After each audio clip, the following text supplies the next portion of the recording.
दोस्तों आज हम आपके लिए लेके आए हैं सीज़न 5 एपिसोड 1 पार्ट 2।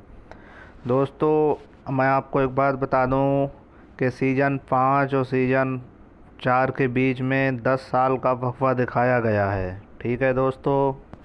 अर्तुगरुल साहब उस खातून से पूछते हैं, खातून आप यहाँ क्या करने आई थी? खातून कहती हैं कि मैं यहाँ पर कुछ सामान ख़रीदने आई थी और ये सामान ख़रीद के हम यहाँ से चले जाएंगे।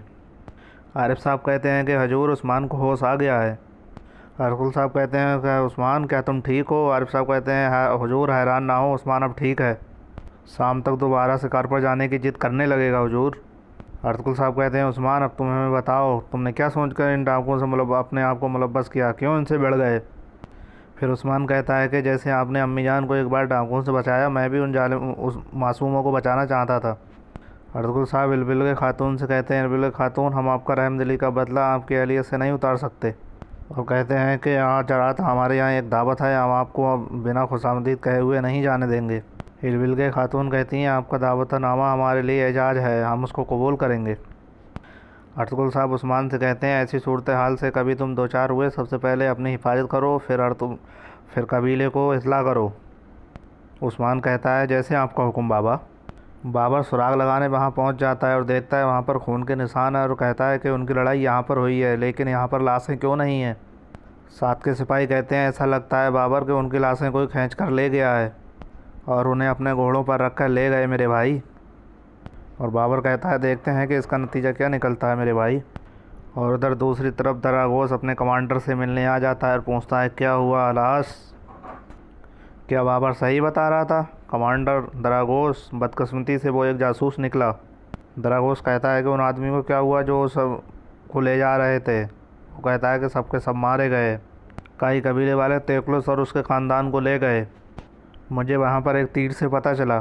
तो कमांडर कहता है कि वो उसने अर्तुगरुल को सब कुछ बता दिया जो उसे पता था, तो क्या होगा, सब कुछ बिगड़ जाएगा। दरागोस कहता है कि एक आदमी को कस्बे की तरफ भेजो पता लगाने के लिए क्या हो रहा है, कबीले में एक जासूस को भेजो पता लगाओ कि क्या हो रहा है।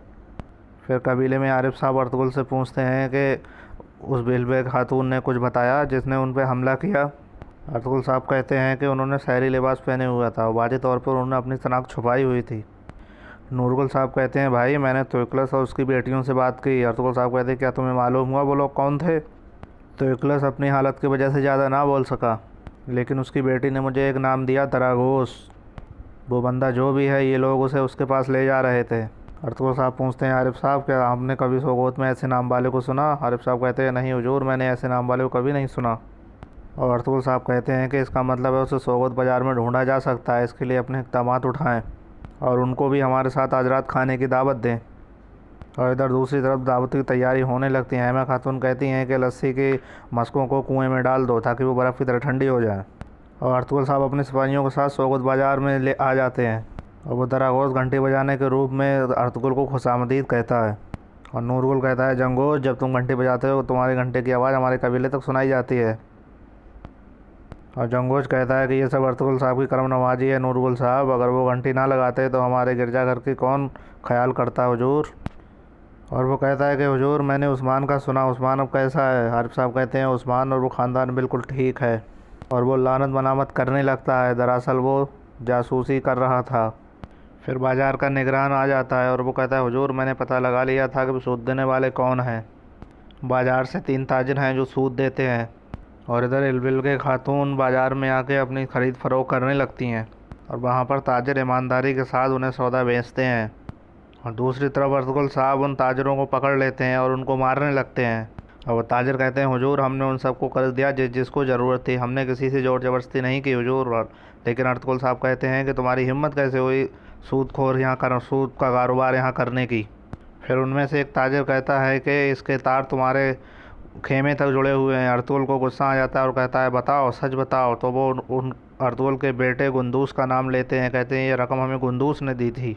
दरअसल ये सब प्लान दरागोस का था ताकि अर्तुगरुल साहब की साख ख़राब हो जाए और वो सबकी नज़र में बेइज्जत हो जाए। और गुंदूस का नाम सुन के सारे बाज़ार वाले लोग बातें करने लगते हैं।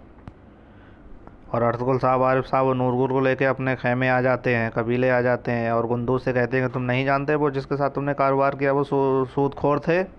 गुंदूस कैसा है कि बाबा मैंने उन्हें बहुत सोना दिया जो मेरे पास था, मैं तिजारत करना चाहता था। लेकिन मैं ये नहीं जानता था वो लोग सूदखोर थे। अर्तुगरुल साहब कहते हैं कि तुमने अपना सोना उन ताजरों को दे दिया, उनने और ज़्यादा सोना कमाने के लिए वो गरीबों को सूद पर दे दिया। तुम नहीं जानते कि सूद जायज़ क्या है और कमाई हराम कौन सी है।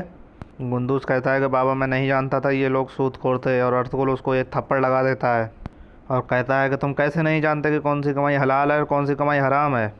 और अर्तुगरुल को एक धक्का लगता है कि मेरा ही बेटा ऐसा काम कर गया। नूरगुल अर्तुगरुल साहब को समझाने की कोशिश करते हैं कि भाई गुंदूस अभी छोटा है, बिना जाने ही इसमें मुलव्वस हो गया कि वो लोग सूदखोर हैं। बाबर कहता है कि भाई वो शेर की तरह दिलेर है, वाकई वो मुलव्वस हो गया, लेकिन गुंदूस एक अच्छा सिपाही है। अर्तुगरुल कहता है कि मेरे बेटे दुश्मनों की चालों से सीखते सीखते बड़े हुए हैं। सावजी और उस्मान भी जानता है कि कभी पीछे नहीं हटता। तो ये कैसे हो सकता है कि मेरा बेटा जो गुंदूस जो सिपाही है ये बात कैसे नहीं जानता। अर्तुगरुल साहब कहते हैं कि मंगोलों के जुल्म के बावजूद इन 10 सालों में मैंने सोबत की हुकूमत में नहीं डालने की कोशिश की। मैंने इनको तहफ़्फ़ुज़ दिया और इनका ख्याल रखा।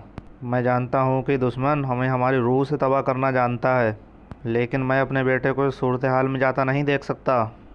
उसे इसकी तलाफ़ी करनी होगी। हुजूर, अब वो तीनों ताजिर बाज़ार में तिजारत नहीं करेंगे और हमें इस बात को यकीनी बनाना चाहिए कि अगले ये हादसा कभी पेश ना आए। और अर्तुगरुल साहब नाराज़ी में कहते हैं कि आपने अपनी आंखें अब खोली हैं आरिफ साहब, आज के बाद ख़बरदार रहना और अपनी अक्ल को भी ठिकाने रखना, जैसा मेरे हुजूर का हुक्म।